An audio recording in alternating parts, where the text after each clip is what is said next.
Hello, everyone. We'll give it a couple more minutes just so that we can get everyone in, and we'll get started with the cybersecurity and your small business workshop shortly. Thank you.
Alrighty then, and with that, we will get started. So hi, everyone. Welcome to today's workshop, Cybersecurity and Your Small Business, brought to you by Grow with Google, partnership with the Building Business Back program. Grow with Google helps people grow their skills, careers, and businesses by offering free digital skills training and tools. I'll start by introducing myself. My name is Jesus Escutia. I am the program manager for the Building Business Back program, and I'm so excited that you are all here today with us. So today we'll be talking about cybersecurity and why it matters to businesses of all sizes and how you can protect yourself and your customers. So with that, let's get started. All right, so just want a quick disclaimer. The following examples are all spam messages, and they are just examples of what they could be. So let's start with some examples of the common cyber attempts that many of us, if not all of us, have experienced. Have any of you ever experienced any kind of emails like this with an exciting news that a gorgeous stranger gifted you $1.5 million? Right? We've all kind of gotten those emails before. Sounds too good to be true. I know. So emails like this have many variations. In this example, the sender wants to know if he can trust you with $10.5 million. If you respond with your phone number, he'll let you know what to do next. And cyber attacks are not limited to just email. They can surface in many forms of communication, including text messages. Who here has received a text message? I know a lot of us already have. Attempts are always as obvious as a multi-million-dollar giveaway, but you might be asked to click on a link to renew a subscription for a service that sounds familiar. This is an example of phishing, when a cyber criminal impersonates a brand or person to trick you into taking an action that gives them access to your device or any of your accounts. Sometimes the communications are threatening. The sender says that they found illegal, embarrassing content on your computer. They plan to let everyone know unless you transfer 13.5 Bitcoin to their account. The value of a Bitcoin, for those that don't know, can usually fluctuate, but at the time when the emails were received, the ransom was more than $20,000. For those of you in the know, Bitcoin right now, I want to say for one Bitcoin stands over $60,000. Just so some information. So the blackmailer provides instructions on how to make the Bitcoin transfer with a little barbed quote. If you don't know how to purchase and transfer Bitcoin, you can use any modern search engine, end quote. Best of all, they offer some parting advice. They suggest that you keep changing all your passwords frequently. That's not shabby advice. In today's workshop, we will show you some ways to create and manage strong passwords so you won't, quote, get caught in similar kinds of situations anymore in the future, end quote. This workshop will explain ways to improve your online business security. We'll help you to understand why cybersecurity matters for businesses of all sizes, show you ways to protect yourself and your customers online, and explain your next steps in the event of a cyber attack. So with that, let's get started. So all of us have heard stories of computer security breaches over the years with customer data stolen, system disabled, and access to important data held for a ransom. As the number of digital tools grow, they also become attack vectors for criminals and other bad actors, presenting another challenge for businesses. According to an online survey conducted by the Connected Commerce Council in 2022, 65% of small businesses leaders say that data security and customer privacy are concerns for their business right now. So just imagine over half of small businesses. In the same survey, 85% of small business leaders said that having a cybersecurity plan in place would make them feel more comfortable using data tools for their businesses over the next 2 years. There's no denying that there are bad actors out there, but there are also actions that you can take to protect your business and your customers and start developing your cybersecurity plan. All right. What exactly is a cyber attack? A cyber attack is any offensive action that targets computers, computer networks, infrastructure, or smartphones. So to get into these systems, the attacker looks for vulnerabilities like weak passwords. Who here uses password 123 as their password, right? Here's another way to look at it. Think of your computer, phone, and online presence like a home. This home has different entry points, including email, social media, a website, and many more. Cybersecurity tests the entry points by automating attacks with computer code that knocks on every door to see which one opens. Initially, a cyber criminal might not know or even care what's inside the home. They won't necessarily review brand or business information before attacking. They are simply checking for vulnerabilities, which can be exploited. That's why it's important not to dismiss cybersecurity, thinking that your business is too small for an attack. Most cyber criminals choose targets by looking for technical signals that suggest vulnerabilities. These include out-of-date websites built with less security, software that hasn't been updated, and technical vulnerabilities on employee devices. So how can you protect yourself? That's the real question. So let's start with passwords and identity. By now, many of you have probably heard advice about creating strong passwords. It's helpful to review some basic tips. So make your passwords difficult to guess. They should be long strings of characters that include letters, numbers, and symbols. I know it's tempting to use words or phrases that you're familiar with, but letters and numbers really make it hard for those to guess what your password is. Keep passwords private and never share them with other people. Use a different password for each account or service. Using different password means that even if someone figures out a password for one account, they can't use it to access other accounts. Bonus tip, make sure you use a strong password for your Wi-Fi networks too. That's very important for those of you who don't know.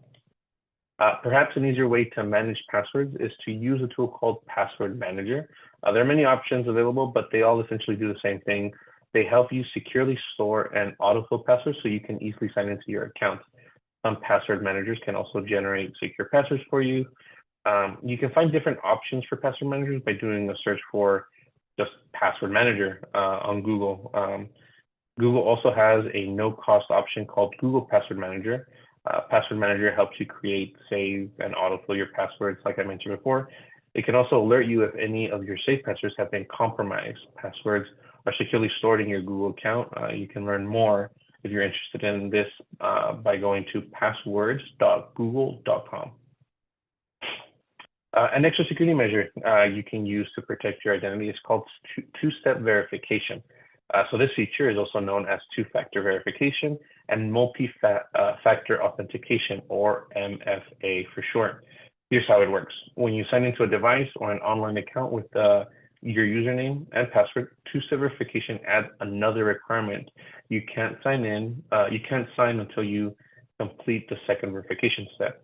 This could be a code sent to your phone, a phone call that requires a PIN code, or a physical security key that must be plugged into a computer. Enabling two-step verification means the account is protected by something that you know, your username and password, plus something that you physically own, like a phone or security key. This combination makes it more difficult for an unauthorized person to sign into the system. Two-step verification is useful for any service you sign into, like email or password protected websites. If your business builds and sells online services or software, consider making two-step verification part of your product. Giving your customers the option of using the two-step verification will help them protect their accounts more securely. If your business uses Google Workspace, your administrator has the option to enable two-step verification. If your data is especially sensitive, consider using a security key. They are the most secure form of two-step verification and can protect against phishing threats. You can purchase a security key. They usually start around $30 or so, or use your phone's built-in security key available on iPhones running Android 7, I believe, or iOS 10 and above.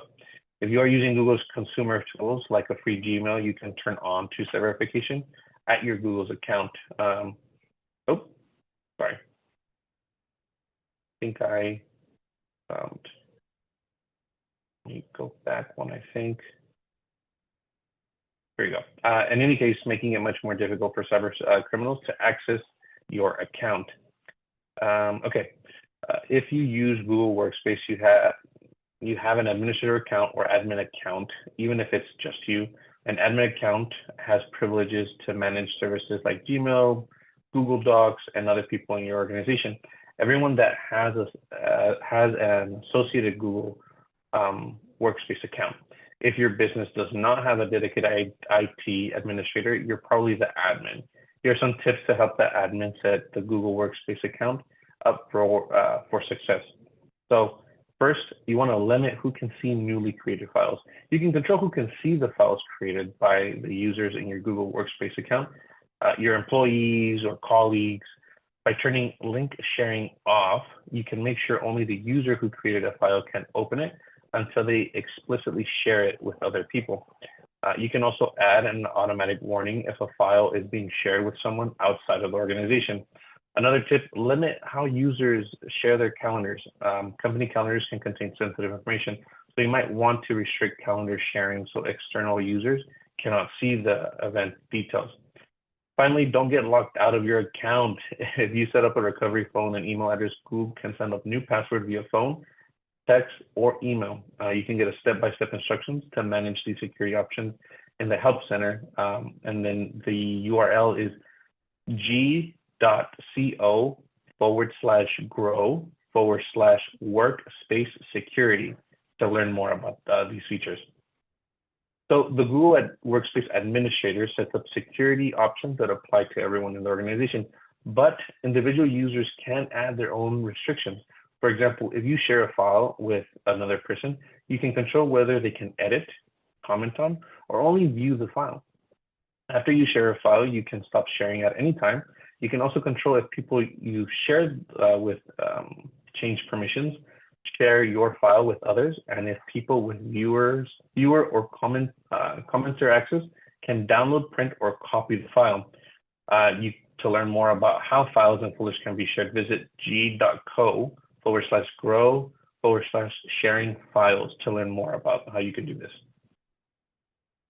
Now that you've learned some ways to protect your passwords and your identity, let's talk about protecting your equipment, apps, and data. So let's start with some basic tips. First, never leave your computer unattended, no brainer. Even in your workspace, you should keep your computer private. One option is to enable a lock screen. It's a security feature that requires a password to access data and programs on the computer.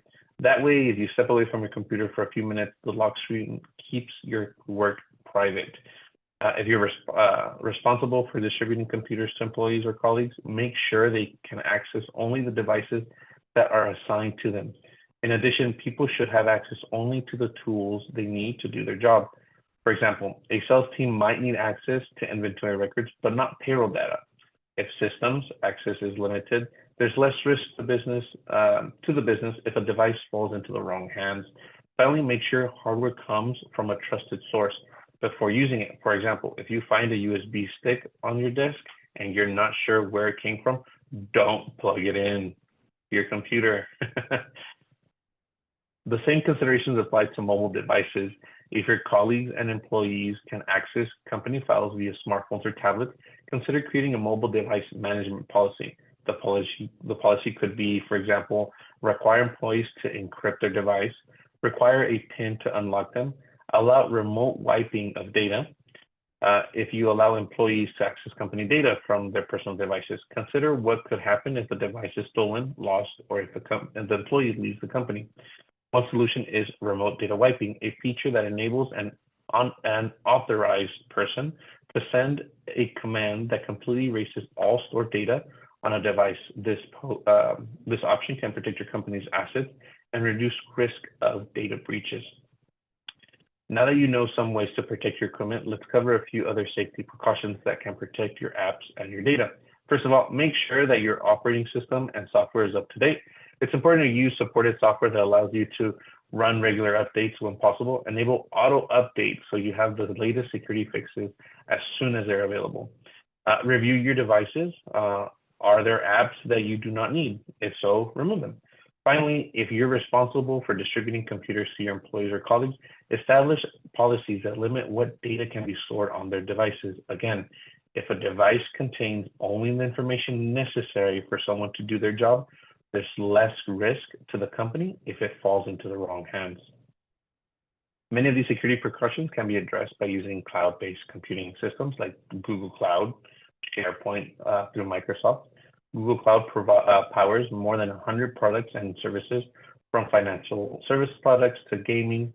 If you use Gmail or Google Workspace, you're already using it. Cloud protects your information, identities, applications, and devices using the same secure by design infrastructure, built-in protection, and global network that Google uses to run its business. Data is encrypted in transit between Google's facilities and at rest, ensuring that it can only be accessed by when authorized. Google's top priority is security. These systems undergo independent verification of security, privacy, and compliance controls. So far, we've covered protecting passwords, identity, hardware, and apps. Now let's talk about some ways you can protect your customers and your business as well. So securing your website and protecting web pages from unauthorized access, restrict website edit access to the people responsible for making those updates. Many sites are edited via web-based content management systems that are accessed with the username and password. That's where our password safety tips come in handy. If two-step verification is an option, consider turning that on. Another way to protect your sites, use HTTPS. Sometimes the easiest way to explain something is to look at it. If you have a computer or smartphone handy, pull up a website. Any website will do, and look at the URL at the top of the browser window. You'll see that the URL starts with HTTP or HTTPS. Without getting too technical, these prefixes allow browsers to load web pages. HTTPS is the same as HTTP, except that the S means the website is secure. HTTPS tells a browser to encrypt the data exchanged with a web page. Encryption disguises data and lessens the chance of information is viewed or manipulated by unauthorized people. Adding this security protects customer data that is viewed or exchanged via the website. This is especially important for personal details or financial information, but it's a good idea to use HTTPS even if your site doesn't handle sensitive information. To use HTTPS, you need a secure certificate. Most likely your web hosting provider offers this feature. If they don't, you can buy a digital certificate from a company that sells them called Certificate Authority and install it yourself. One final reason to use HTTPS, apart from the security benefit, using it Can improve your website's ranking on search engines. For example, Google search uses HTTPS as a positive ranking signal. So Google Workshops include a website builder tool called Google Sites. Incidentally, this is available as a consumer product too. Google Sites automatically includes a secure certificate. You don't need to pay for it. Again, this security measure protects customer data that is viewed or exchanged via the website. Google Sites can be used as internal sites or shared with the world. You control who see it and edit it. You can learn more at google.com/site. So protecting your business online doesn't stop with just your website. Another area of consideration is your email provider. So choosing a provider that supports encryption, transport layer security, or TLS for short, is an important step toward protecting your business and your customers. By default, Gmail always tries to use a secure TLS connection when sending emails. However, a secure TLS connection requires that both the sender and recipient use TLS. If the receiving server doesn't use TLS, Gmail still delivers the message, but the connection isn't secure. When in doubt, do not open a suspicious email, period. Unsolicited email is called spam. Sometimes spam is simply an online version of a cold call.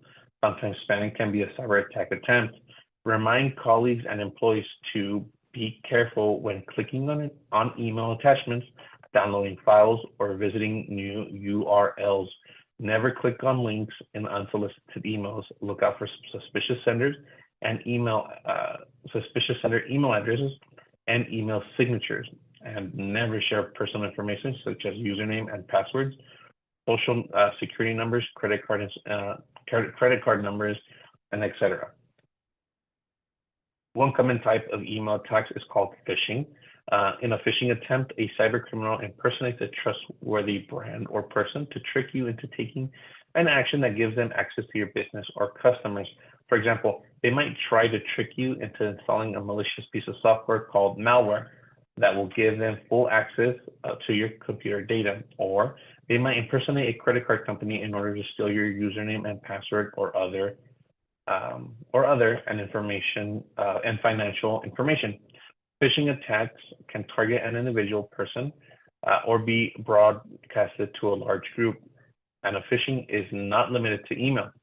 It can happen in a variety of places, including text messages, messaging apps, and websites.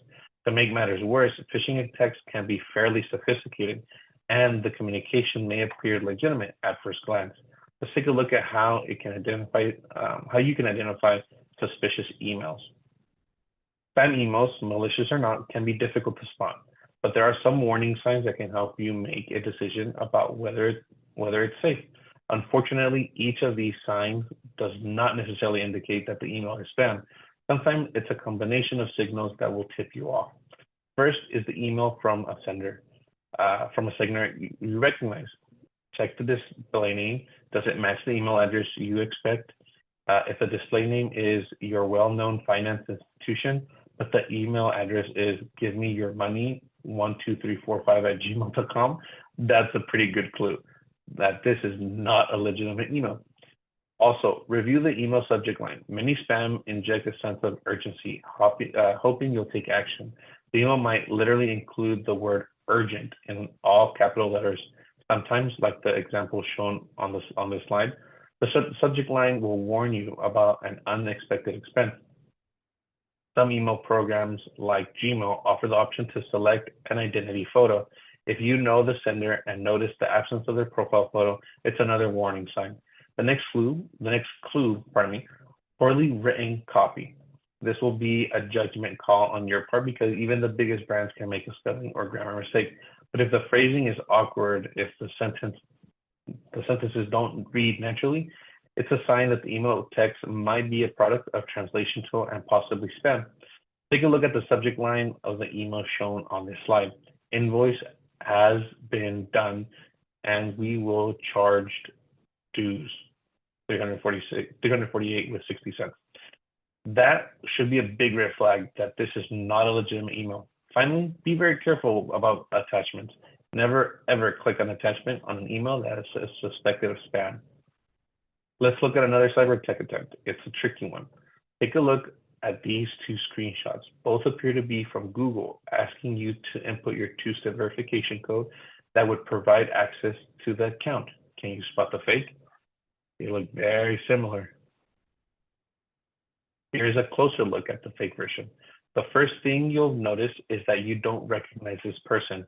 We dropped a clue using unknown sender as the email address. Also, there is no profile photo associated with the email address. Another clue that might help you identify a fake. The clue that clinches it is the URL. It's really tricky because as a quick glance, it looks like you're at https://accounts.google.com. That's a Google URL. But if you take a closer look, you'll see that the next character after the .com is not a /. That is what you would see if the domain name ended in .com. Instead, the / in the URL contains with https://.tm. That's not a Google URL. Google's email products, Gmail, provide a high-level security protecting businesses and users from spam, phishing attacks, and malware by filtering out harmful email. Gmail blocks an estimated 10 million spam emails every single minute, 100 million phishing attempts every day. Gmail is available as a free consumer product and also powers Google Workspace, a productivity suite built for businesses. Google Workspace accounts also include an option-free service called Advanced Protection. People who have at-risk accounts that contain particularly valuable files or sensitive information, could consider Advanced Protection. Advanced Protection requires a security key to verify your identity and sign into your Google account. You will need to buy a key if you don't have one. They range from price, but normally they're about $30, like I mentioned before. Advanced Protection is different from two-step verification because the second step is always a physical security key. In addition, it limits third-party app access to your data, puts stronger checks on suspicious downloads, and tightens account recovery security to help prevent unauthorized access. Google strongly recommends that journalists, activists, business executives, and people involved in elections enroll in this feature. Bottom line, think before you click. When in doubt, don't click. Finally, let's consider this proverb. An ounce of prevention is worth a pound of cure. That holds true with most things in life, including cybersecurity. It's important to have a plan ready in case you detect a security breach. A data breach response plan outlines who's in charge and what needs to be done if sensitive or confidential data is viewed or stolen by an unauthorized person.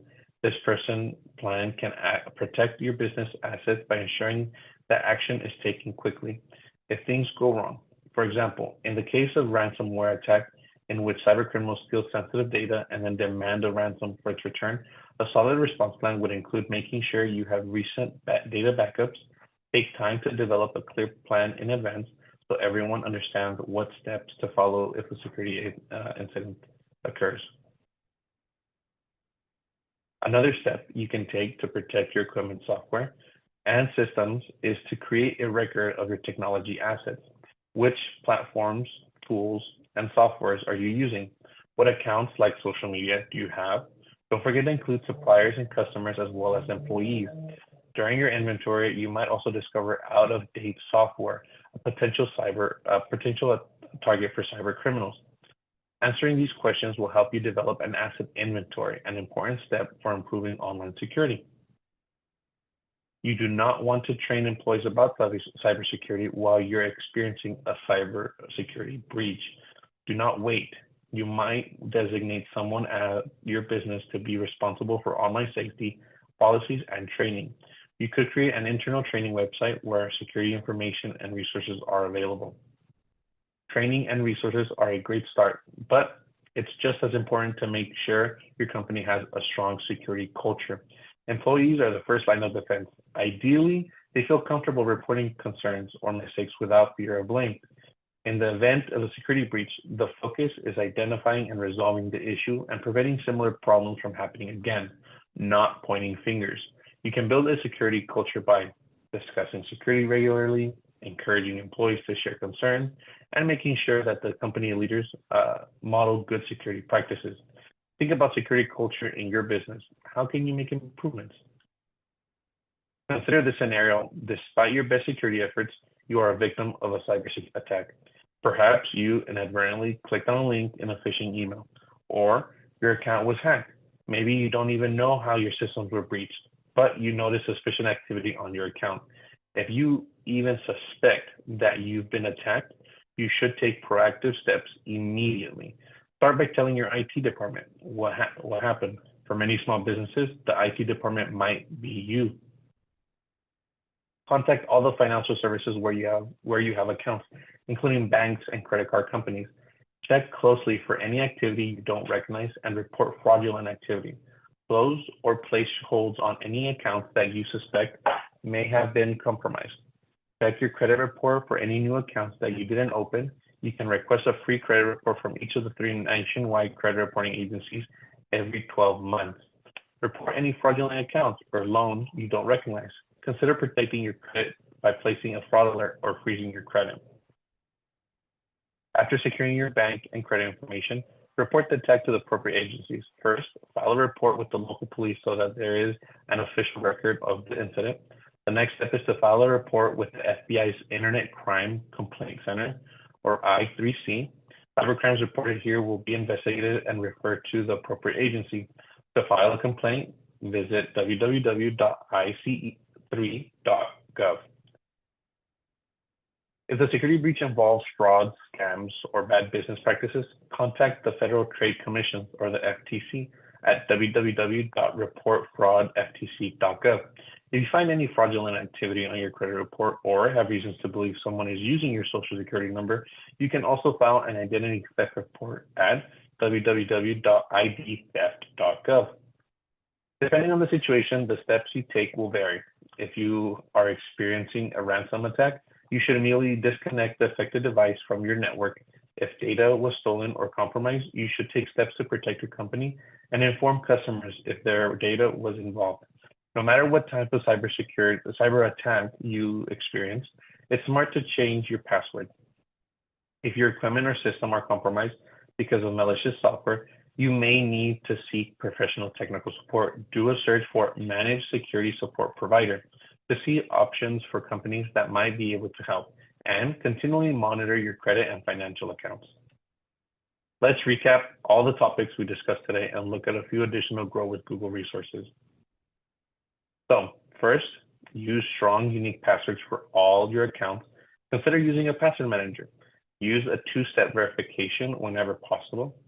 Keep equipment safe, including mobile devices. Secure your website using HTTPS. Use a secure email provider. Don't wait for a cyber attack to happen to figure out what you will need to do. Make a plan and create a list of your tech assets. And finally, get your colleagues and employees on board by developing and nurturing a security culture. You can learn more about Google Safety by visiting Google Safety Center. From here, you can access features like 2-step verification, automatically deleting web and app activity data, setting parental controls to keep your family safe online, running an account security checkup, and much more. To get to the Safety Center, visit safety.google.